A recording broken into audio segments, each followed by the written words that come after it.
Hundreds of hostages a continent away. They told us it was an impossible mission. It's good for James Bond. 48 hours to strategize. It's as good of a plan as you get. We didn't have any option. 60 minutes to make it happen. This airplane will never take off. Go, go, go! And 10 men reveal for the first time the secrets behind the greatest hostage rescue in history.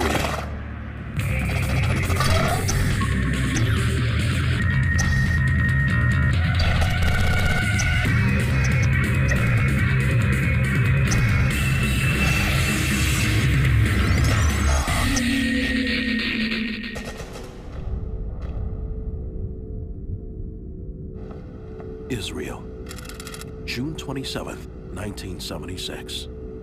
As the country starts its day, information about a developing crisis reaches its special ops team in Tel Aviv. It was Sunday morning, and I was at my office, and they said that aircraft with many Israelis was hijacked. I got a call from Ehud Barak, who asked me to come to his office in the IDF headquarters. When I arrived, there were 4 other intelligence and Air Force officers there. Okay, let's get to work. An Air France flight originating in Tel Aviv and bound for Paris has been hijacked by 4 terrorists. We learned there is about 250 passengers, and many of them are Israelis. The hijackers identified themselves as 2 members of the German urban terrorist organization, the Baader Meinhof Gang, and 2 from the Popular Front for the Liberation of Palestine. They had guns, hand grenades, and possibly bombs. They meant business. At this point, the whereabouts of the plane is not known. So the first day and the first night was just trying to track this aircraft. Then, early next morning, they get word about the missing aircraft. They found the plane. Ethel. Entebbe. Entebbe. My first reaction was, where the hell is Entebbe? I don't know, somewhere in Africa. I didn't know where is Entebbe. But I knew where Entebbe was. It was in Uganda. I was there in the early 70s training their paratroopers. Get me a map. So I sent an officer when the shops opened, and we found some old maps of Uganda. Today you get it from internet, but in that time it was published. And we measured the distance, and it was so far from Israel. It was about 5,000 kilometers, 3,000 miles. How would we even get in there? This was a unique situation because it was so far away. Nobody took into account that one day we shall have to fly to Uganda. We don't have plan to go to Uganda or to the North Pole. Okay. It's 10 times further than we've gone before. Suppose we'll have to find a way to get there. How do we do it? Uganda! But before the team can respond, they're interrupted by breaking news. Uganda's dictator, Idi Amin, has arrived at the Entebbe airport. Idi Amin hasn't changed a bit. Idi Amin appeared escorted by a lot of media people. Still playing the big shot every time he walks by a camera. We knew about Idi Amin. He was a media whore. He loved being in the public eye. With an ego as big as his body, Idi Amin is suddenly in the center of world attention, a position he has never sought to avoid. And so it made sense to us that he would spontaneously let the plane land in Entebbe. The crisis gave him a forum. He wanted to be the one who solved the standoff. As I watched him addressing the hostages, I realized they'd been moved from the plane. Oh, see that? That's the building. I recognize that place. Been there hundreds of times. I identified that they were in the old terminal. Sure that it is. Over the next night, the team picks Betzer's brain. I knew the basics of the structure and the area around it. So when was that, 5, 10 years ago? More like 6, 7. Have you been back? Have you seen it since the military took it over? No. Do you think they've changed it? I have no idea. What we needed was up-to-date intelligence. In a world without Google Earth and easy access to information, the Israelis are forced to improvise. Israel is very small and we're surrounded by enemies. We have to think originally, we have to innovate to stay alive. Do we have any friends in Uganda? None we can trust anyway. But I have an idea. Betzer now contacts a pilot who's also an agent from Mossad, the Israeli Secret Service. I asked him, could you possibly help us? And without hesitation, he said yes. He went to Nairobi and rented a small plane.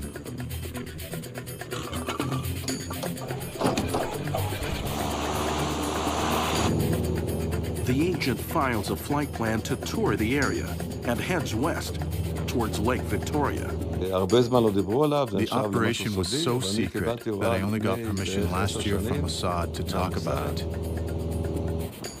Then, over 3 days into the crisis, the hijackers break their silence. Terrorists holding the crew and passengers of an Air France plane in Entebbe airport have announced their demands. They wanted Israel to release 52 Palestinian prisoners. They want Germany to They release also 2 demanded the release of Baader-Meinhof 13 other prisoners held in terrorists. jails Third, they around the want world. Kenya to release. And finally, they're demanding $5 million in cash. These demands were clearly very extreme, and they wanted them met in 2 days. 2 days, when they start killing hostages. That's insane. From a logistical standpoint, these demands are impossible. So we had to do something. You cannot wait until you have all the information you need. You have to act. The general feeling was that we don't have an option. So we moved from negotiations to a military operation. With a military operation now imminent, their Mossad pilot makes landfall directly over Entebbe Airport. He told the tower he had a malfunction and wanted to circle the airport and try to land. All the while, he's getting us critical intelligence. We see everything, including all the runways, the terminal, Uganda's MiGs. Eventually, the agent told him the problem had resolved itself, and he returned to his mother airport. That's how we got the pictures. So at headquarters, we gave the intelligence to everybody and said, okay, come with whatever you have. What if we rent a boat in Kenya and sail a small group of commandos across Lake Victoria into Entebbe? Skip the boat. They start planning for a small force to eliminate the terrorists and release the hostages. Why don't we just drop paratroopers into the waters around the airport and then make an assault on the terminal? The only problem with that was Lake Victoria was filled with crocodiles. When you have a brainstorm, you put everything into the basket.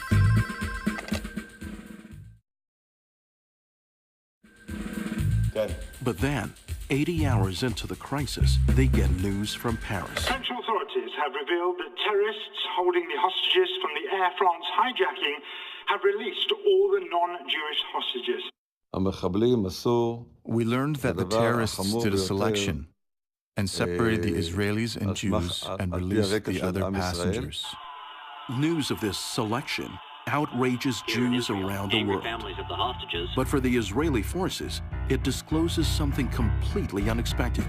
The hostages reveal they're up against a far more dangerous enemy. The 4 terrorists are not acting alone. The guns were pointed at us. They told us that actually Idi Amin's force, guys, soldiers, are completely cooperating with the terrorists. We learned that everything Idi Amin had been telling the world was a lie. He was in league with the terrorists. It's a different story to come with a small group of experienced commando and kill 4 or 5 terrorists and release the hostages, than to come and fight against the Ugandan army. The non-Jewish hostages from the Entebbe hijacking arrive in Paris. We were surrounded continuously by heavily armed guards, both the PLO and the Ugandan troops. Leaving the remaining 102 Jewish hostages in the hands of the terrorists and Ugandan dictator Idi Amin. So now we have two enemies. We have the terrorists, and we have the Ugandan soldiers. We have to overcome both. The last thing the Israelis want is to find themselves thousands of miles from home, fighting an entire army. Uganda, oye! But they quickly discover that the disturbing events of the last 12 hours have a silver lining. The terrorists did a big mistake. We started to get information from the hostages. So what we know at this point, that instead of 4, we have 10 terrorists guarding the hostages. Now we have a picture of what's happening inside the terminal. How many terrorists are there? How many Ugandan military people are around? We have approximately 80 to 120 Ugandan soldiers around the building. The team now scrambles to adapt to this completely different reality. Which means we need to bring a larger force. Their first step is to find the commander of a new and little-known squadron in the Israeli Air Force. I was in a wedding in Haifa. And I got the call from the chief of the Air Force. I still don't understand how he found me. And it's very unusual that the chief of the Air Force is calling a squadron commander directly. But you got to understand the situation. The Israeli Air Force was fighter pilots, all of them. And I was the only commander with the knowledge of how to fly our new C-130 Hercules. Can you carry 100? So they said, can you get there? How much cargo? 200? No problem. They can also carry armored vehicles. We knew that the only airplane that could do a tactical mission like this was the C-130. I love this plane. It has the fuel and range to bring forces that can be load quick and unload quick. So now they have the planes they'll need to carry this larger force from Israel down the Red Sea, then inland to Entebbe. But how do they fly there without being detected? The basic for every operation is surprise and concealment. Now we're talking about 76, and we didn't have peace with Egypt, and definitely not peace with Saudi Arabia. So we knew we had to avoid the detection of the radar along the Red Sea from the Egyptian side and from the Saudi Arabia side. So we decided that we have to fly so very, very extremely low. We knew that the range of the radar in low level would not reach the middle of the Red Sea. But avoiding enemy radar means nothing if they can't see the Entebbe runway. So they target their landing for just after the last scheduled flight departs, when the runway lights should still be on. We knew that the airport was still operational, but not busy. So what this we know gets them to Entebbe. But how will they land without attracting the suspicion of the control tower? I lived in an Air Force base, and I must tell you that an aircraft can land that night without immediately being attacked. Even if the tower see him on the radar, for instance, he can pick up the telephone and say to the Ugandan authorities, listen, somebody is landing at the airport, and they will pick their telephone, and then they will pick their telephone and call the terrorist. It will take maybe 10 minutes, and we need that 10 minutes for the operation. But once an airplane is on the ground, it's like a sitting duck. So the problem now is how to get as quickly as possible from the plane to the old terminal 2 kilometers away. How can we approach the terminal without triggering a massacre? This problem got me thinking about when I was in Uganda, and I'd see how their soldiers would automatically salute any passing limo because they know whoever was in it must be a high-ranking officer or even Idi Amin. It's at this moment that Mookie Betzer has a brainwave.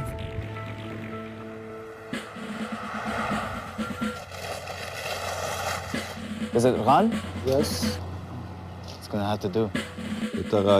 My idea was to use a Mercedes and some Land Rovers to disguise ourselves as a military motorcade and drive from the plane to the old terminal.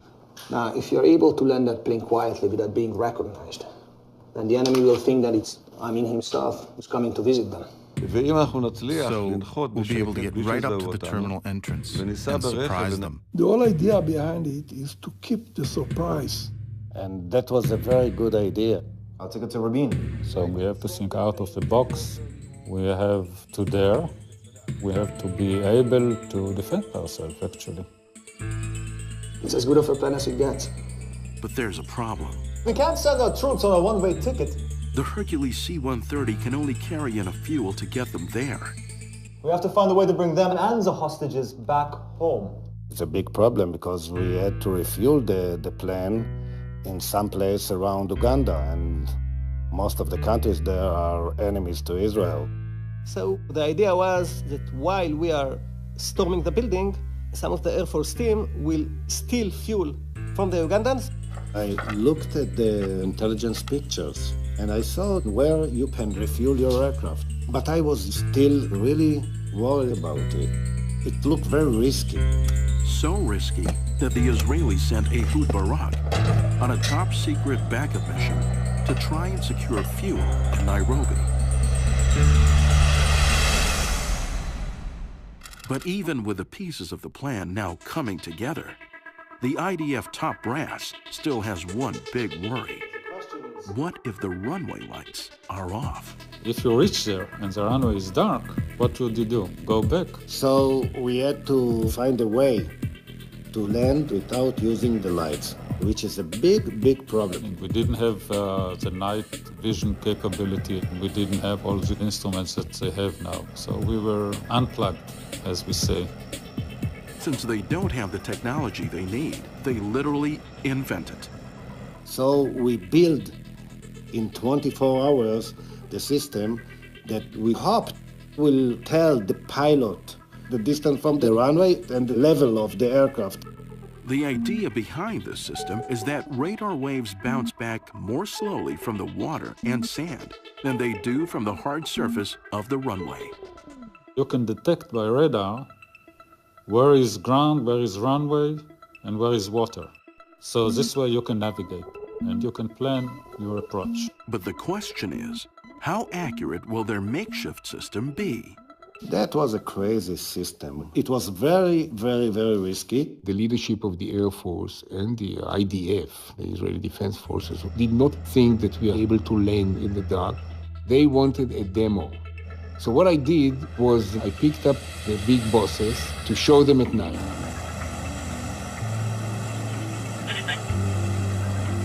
Once the navigator sees the runway on the radar, he finds the angle of a normal approach. So he gave me the direction. Port, 5 degrees. I was under tremendous pressure that I will fail to convince them that because of me, the Israeli government cannot do anything except surrender to the terrorists. Port, another 2 degrees. And then we have the generals breathing on my neck, almost touching me. 2 degrees starboard. Another 2 degrees. Negative. I turn on the landing lights just in case. Hang on.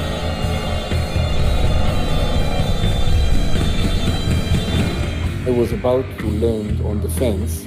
I guess the radar picked up stronger than the runway.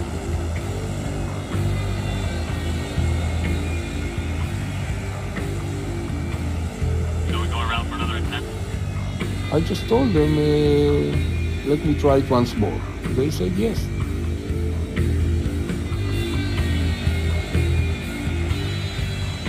Airspeed 180, heading at 160. Copy that.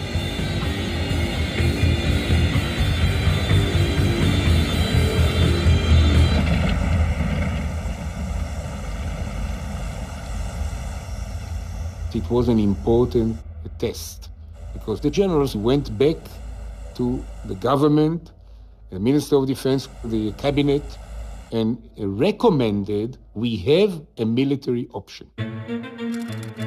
But the politicians still don't give them final approval, which creates an even more critical issue.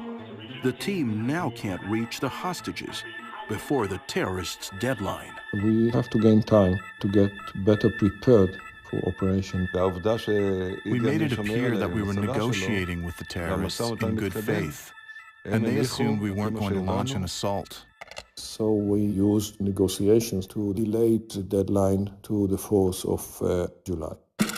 With this new deadline now just 24 hours away, the base floods with elite specialists and commandos. When I arrived in the morning, I saw people running from one place to another, and there was a feeling of a war starting. At that point, the leader of our commando group, Yoni Netanyahu, returned from the mission in Sinai to take charge of the operation. As his deputy, I brought him up to speed on all the intelligence we had so far. Having assembled his team, Yoni Netanyahu orders the base locked down.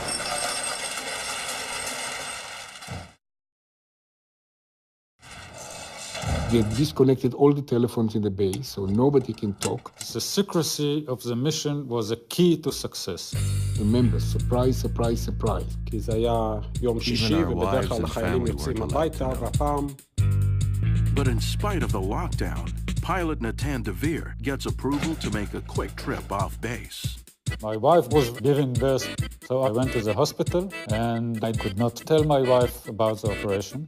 I just tell her that I do not have time. She had to finish giving birth very fast, which she did. I saw my daughter and I went back to the squadron. We've been out for 60 hours straight. It's coming together, but the men are running. Back on the base, the team is struggling with contradictory intelligence reports. The big issue is how many ways there are into the terminal. How many doors there is to the big hall? Unfortunately, at this point, we don't have any confirmation based upon... Some hostages say it's 3, some of them say 2. But there are also some people that say that there are only 1 door. Let's plan for 3. If we're wrong, we'll just use whatever doors we find. ביום שישי... On Friday night, we organized and checked each other's equipment. בעיקר ארגנו We את made sure הציוד. everything was okay. We also did something which was huge secret. They swear a local seamstress to secrecy and put her to work creating Ugandan uniforms, but they risk paying the ultimate price. If you are arrested with the uniform of the local army, you are considered a spy and you are executed on the spot. Well, I guess you better not get caught. The linchpin of the operation is the fake Ugandan motorcade, but the Mercedes is proving to be a problem. Hey, Marsha! The car wasn't in good condition. It was an old vehicle. We needed to go 2 kilometers. Even though we only needed it to drive from the plane to the terminal, if it stalls, we're dead. To be like a Ugandan car, we put a license plate with Ugandan number, we put a Ugandan flag on the car. We were really fatigued and tired. We worked more than 60 hours without even thinking to sleep. At this point, Yoni went over the final plan. How the operation should be done and what every team in the staff should do. We will arrive on the first plane, disguised as Ugandans. We are the key of the operation. We have to storm the building with the hostages. And 7 minutes later, there will be a reinforcement of light armored vehicles in the other Hercules planes. Once the terrorists have been taken down and the immediate area around the old terminal is safe, we will load the hostages and fly home, right? The troops are now committed to the mission, but the politicians, working behind closed doors in Jerusalem, are still afraid to greenlight something so risky. If it will be approved, it will be either the biggest failure of the IDF or the biggest success. In spite of not having approval, the commanders realize if they don't take off by 4 p.m., they won't be able to arrive before the terrorists' deadline. If you wait until they take decision, it's impossible to do it. So you have to start. On Saturday, a force of 4 Hercules C-130s prepares to take off from Sharm el-Sheikh, the southernmost point of land, under Israeli control. We got the go-ahead, but without the final approval. We were facing an 8-hour flight from Sharm el-Sheikh. We needed all the fuel we could carry. Temperature is just awful. It's going to be over 100 degrees out there. Crazy. Or around 40 centigrade. Copy. they face two huge problems. The hot desert air provides dangerously little lift, and the aircraft is 40,000 pounds overweight. We never operate like this. Now, when you combine this weight to temperature of 40 degrees, it's like you lose an engine. This airplane will never take off. And just imagine aborting a takeoff like this in that stage. This would be a national disaster and a shame for me for the rest of my life. So I prayed, I said, que sera, sera. Let's see what happens.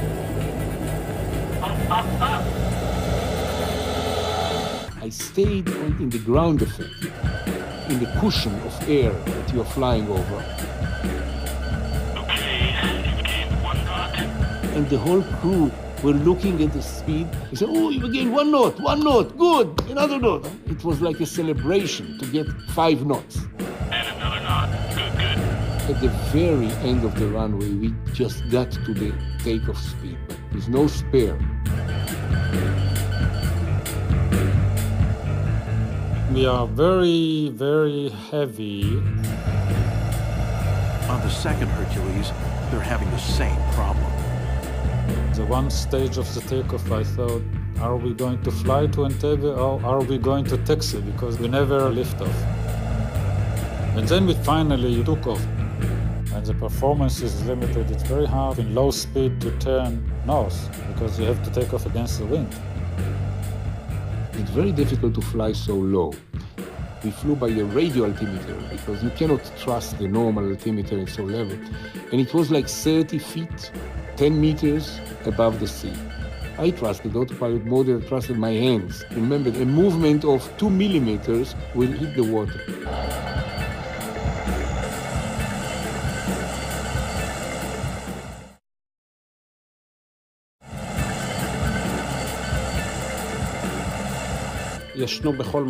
Guys were everywhere, on hoods and even in the trunks of vehicles, anywhere where there was space.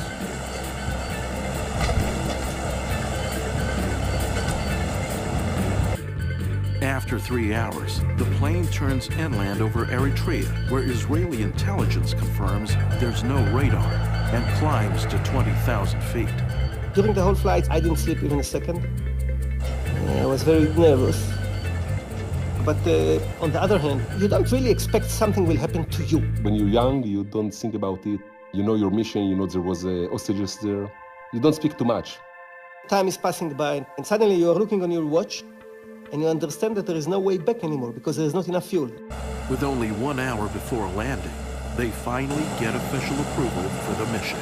I didn't listen to it, I didn't care about it, I was pressing on.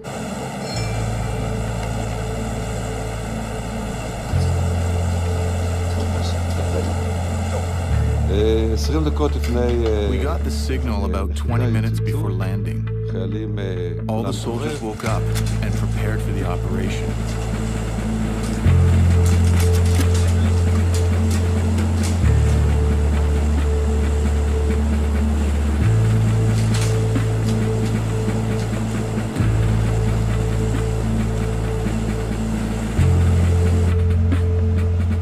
The visibility was reasonably good and we saw the runway at a very early stage.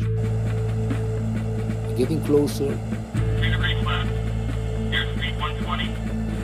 The navigator still initiates the radar vector approach in case the Ugandans turn off their runway lights at the last second. There's big risk because we didn't know if they're waiting for us on the ground or not. We are coming to the most important point probably in our life, maybe in the history of the new country, Israel. The fear was to fail.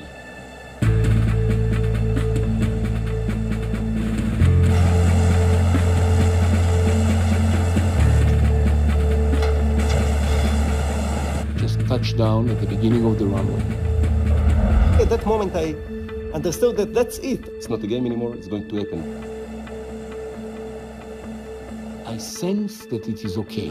No shooting, no noise, but you don't know. At that final moment, I remembered a terrible hostage tragedy 2 years earlier.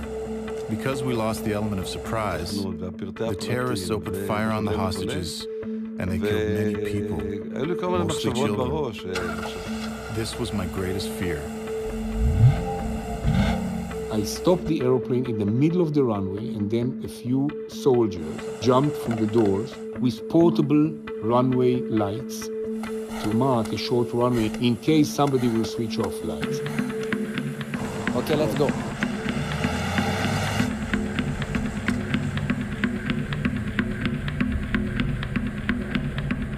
Immediately I felt a terrible loneliness. 3 vehicles in the middle of Africa. And I remember feeling that within 5 minutes some of us will be dead. As we were approaching the terminal from a distance, I'm scanning everywhere, looking for the Ugandan soldiers. We knew there could be as many as 180 of them. Where are they? Suddenly, as we approached the terminal, an armed Ugandan soldier appeared and blocked our way. Nobody shoots until we give the word. Steady. He raised his weapon, but I knew that if we just kept going, he'd think we were a motorcade and wave us We through. won't do anything. That's what they're here to do. I told Yoni, leave it. He won't stop us. Suddenly, we only give an order, shoot them. At the very, very same moment, Muki said, don't do it. Shoot! Don't do it! They shoot at him. The Ugandan immediately tried to get up and return fire. Another of our soldiers from the Land Rover behind us took him out. Go, go, go, go, go, go, go! We lost the perfect surprise that we want to achieve. Immediately, the Mercedes at the front accelerated and we followed him. Take him out! Take him out! Go, go, go, go, go, go, go, go! We only get the order to jump out and we start to run to the main hall. The commander raced to the assigned entrance points. At that moment, I looked and I couldn't see my commander. I just thought that he is already ahead of me, so I decided to run as fast as I could.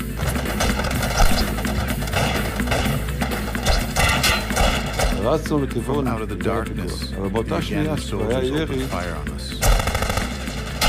At that time, there was terrorists shooting us, and there was exchange of fire. I took one out with a chest shot. It took only seconds. Then Muki stopped for a while to exchange a magazine. Meanwhile, Joshua Shanny taxis toward the underground fuel tanks to hook up his plane. And then I turned to the direction of the old terminal, so I was watching the scene. There were tons of bullets in the air. I could see my door wasn't there. This was a serious problem. We had to find another way in. Negative on door one! Negative on door one! At the same time, Amir Affair does see a way inside. I saw that Amir had found a door and could see a terrorist inside taking aim at him. I heard AK-47 shooting at me. I saw the whole glass shattering. I was right behind him. And without even thinking, I shot him 3 or 4 times.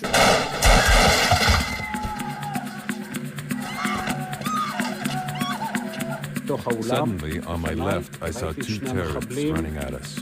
And only then I understood that I'm in a very great danger. I opened fire on them. I came in next to cover Amir and Amnon.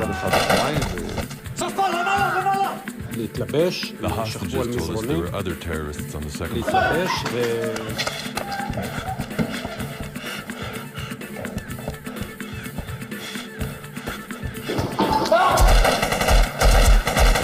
see that he threw a grenade to the room and he got some fire and he shot into the corridor.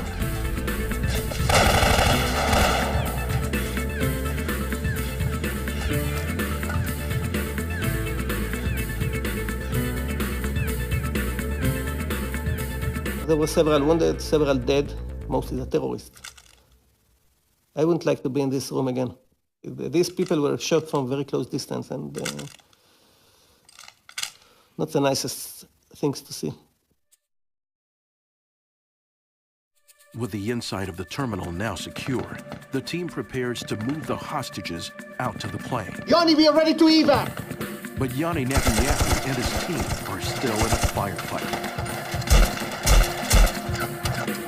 Meanwhile, Natan Devere brings in the second Hercules, loaded with armored cars and reinforcements. It is exactly 7 minutes since the first plane landed.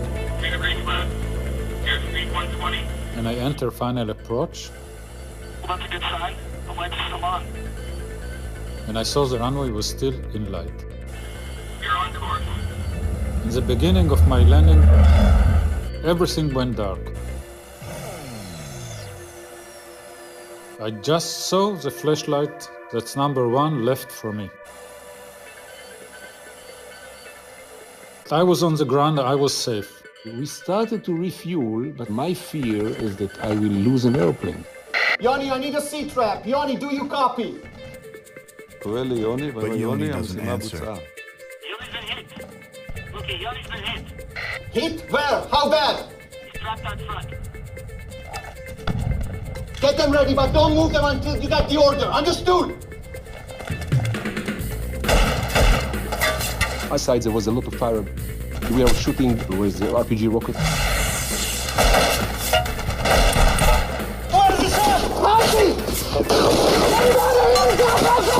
I leave the terminal and I see Yoni lying unconscious.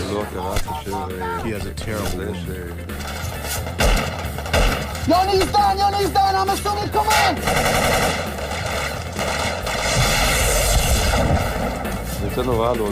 Casualties, bullets were flying. We still had to get the hostages to the plane. Hit the tower! Hit the tower! I hear from the radio the Idi Amin soldiers are approaching the airport. I really wanted to get the hell out of there. It's then they get word that Ehud Barak's secret mission has secured fuel for them in Nairobi. So my decision, together with the ground commander, was to stop the refueling and to fly before we lose an airplane. Everyone, we're flying to Nairobi. Copy. This is the news they've been waiting for. Come on. I give the order to evacuate. It's 100 people, and we need to move them very fast. Go! It's now or never. They have no choice. One of the French flight crew. I was wounded, so I took this young lady in underwear. I think they were red. And I put her on my shoulder, and I said to myself, this situation of the brave soldier, the half-naked beauty and running between the bullets, I think it repeated in hundreds of war films. That I'm the only one in the IDF who had the opportunity to carry such a beauty half-naked on my back. 103 hostages are hustled out to the plane. I tell my men to use maximum firepower. Think that you're in the Second World War, but actually the reason for it was that we had to clear the whole environment. There was a lot of people inside this airplane, so one Uganda soldier just can destroy this operation. Our men shoot with heavy weapons, RPGs.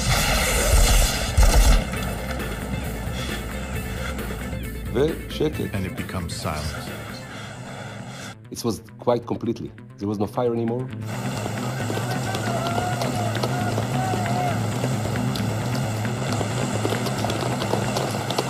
We knew we had to get out of there as fast as possible. So the airplane with the hostages left. They were safe. When I saw the silhouette of the airplane with the hostages taking off to Nairobi, I said, mission accomplished.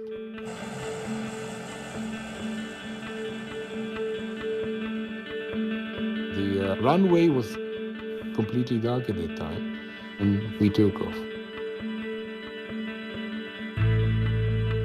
With all but one of the Hercs heading to Nairobi for refueling, the Israelis have a final piece of business. And then we had to destroy the line of MiG-21s and MiG-17.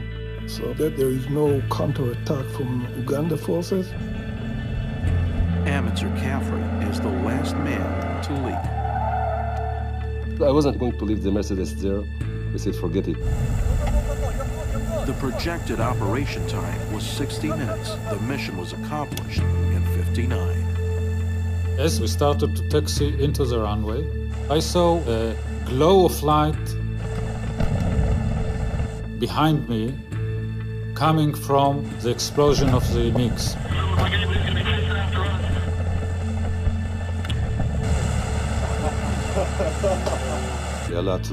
We were elated. The operation was a success. But we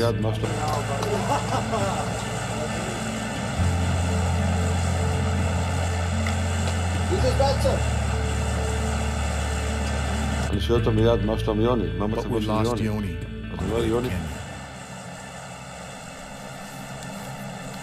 And all this happiness shut down like it was cut with an axe.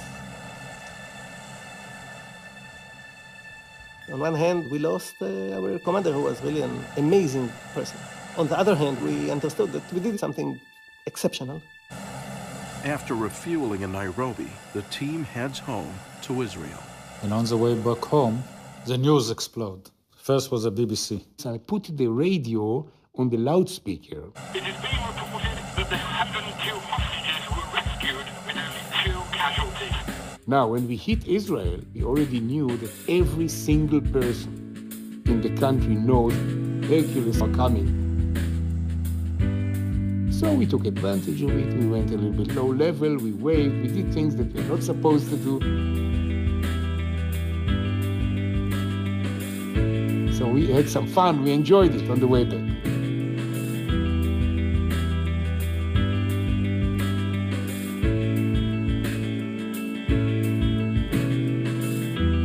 As the world greets the released hostages, the heroes of the operation return under a cloak of secrecy. At that time, it was a huge secret. I mean, nobody knew how we did it, and it was absolutely forbidden to identify us. But over the years, this incredible operation became a defining moment in Israeli history and sent a message to the world. To show the international community that there is a way to fight terrorism.